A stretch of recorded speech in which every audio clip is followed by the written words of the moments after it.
Welcome to the Evolution of a Nice Guy podcast. I'm your host, Dr. Andre Blaylock.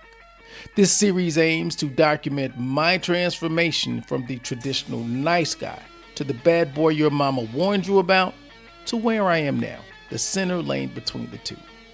Now, this evolution didn't occur overnight.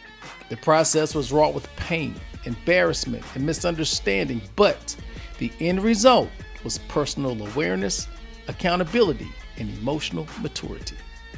I hope my journey will somehow connect with yours. As promised, this episode I'm having a conversation with someone who found themselves attracted to the bad boy persona. So we have Karen with us today. Hey Karen, thanks for joining me today. Appreciate it. Well, thanks for having me. Absolutely.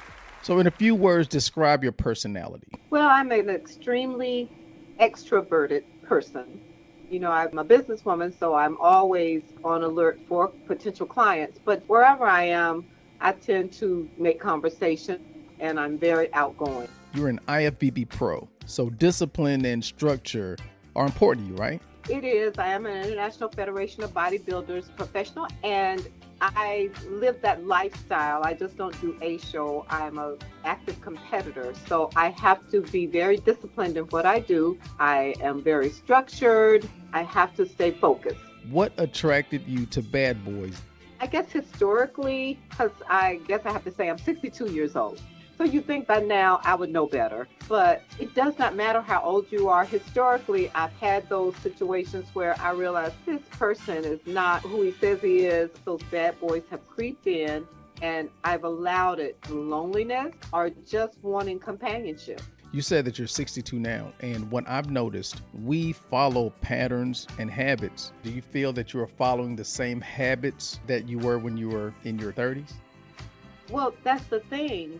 You realize that you have a pattern. So even though you realize I'm in the same circle of events that I've been in before, you're like, do I have a sign on my back? Bad boys come this way. I just feel like the pheromones, the energy, something in me is drawn to it. But I am pretty good at figuring it out, but it feels like such a waste of time. It's like, why did I fall for the okie doke again? I get it, but what attracted you to bad boys? Because it's not like they have to hide their nature. I would say it's the excitement that I've experienced, because bad boys are very good at the initial catfish. They can pull you in, and when the attention's there, it gets my attention and makes me lean towards it more. Okay. So the bad boys that you dealt with switched it up after your feelings got involved. Exactly. Well, when I was a nice guy, I didn't have any breaks. I put a woman on a pedestal. I had to work hard to get her attention and to try to maintain that attention. But then once I was taken advantage of, I realized I am not winning. My wallet is significantly lighter. My emotions are tattered. And this woman has gone on about her business. So then I swung to the bad boy side. You know, I've had some relationships that weren't bad boys. I was in an 11-year marriage. He might have been a bad boy on the down low, but he was so good to me, I didn't see it. There was other circumstances that caused the marriage to dissolve. However, I just feel like, I don't want to sound arrogant, I just feel like I've been too smart for that. Because I've always been a very independent woman, in that I've always had my own home, worked a good job, paid my bills, didn't ask anybody for anything. So I'm a little leery when somebody wants something from me or just tells me that it is what it is. I just feel like I'm worth a little bit more than that. I can't continue to give up myself like that. You've never pursued a bad boy? Let me think about that. A person that actually did not want anything from me but what he could get from me. I'm going to quote this study. What a lot of women want is they want that bad boy because he's exciting, but they want the bad boy to be a good guy towards them only. And that's where I scratch my head. I'm like, you saw what you were getting. But in terms of pursuit of a bad boy, sometimes you don't look at all the details close enough. So if the person that you're dealing with, say, has 2 baby mamas, just because y'all grown don't mean that's not going to affect your life.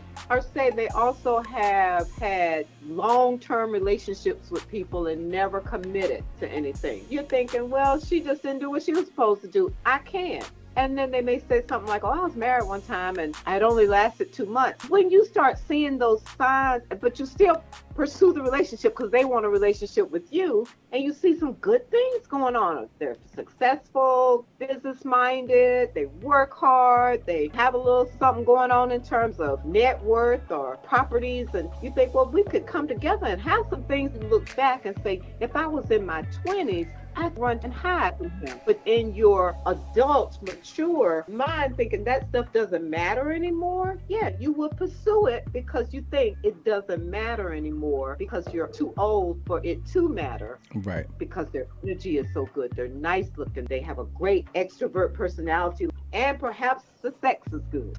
I was having a conversation the other day with someone, and I said, successful bad boys don't need a woman to build with. It's already built. And a lot of bad boys suffer from PMS, power, money, and sex. So Those three kings mean something to me. They got me to where I am now. So a lot of women who encounter the bad boy, or they used to encounter me, they had no problem with my power because they are attracted to influence. They had no problem with my money because my money gave them access to things that they would not have had access to by themselves. But all of a sudden, the commitment idea came into the narrative and they wanted to remove the sexual part. Had no problem with the money, had no problem with the power. But all of a sudden, your sex is supposed to be the only sex that satisfies me. Certain things come with certain men. I think women know it, but they expect that man to be different for them. Women's intuition is very real.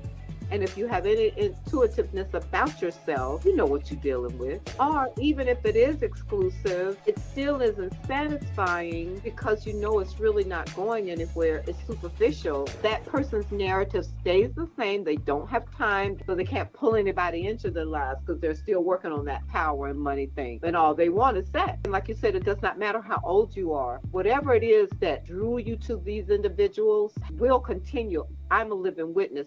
The women who used to fall victim to me would follow their feeling. Whenever a woman wanted to commit, she wanted me to commit early. The dialogue went like, if you're out there dating other people, then miss me because I'm not trying to waste my time. I know my value and my worth. My pushback is, I don't know you like that. I'm attracted to you physically. We have great conversation, but you expect me to shut everybody down and focus on you exclusively. We're committed in this monogamous relationship, but we're virtual strangers. That's what we do. Yeah.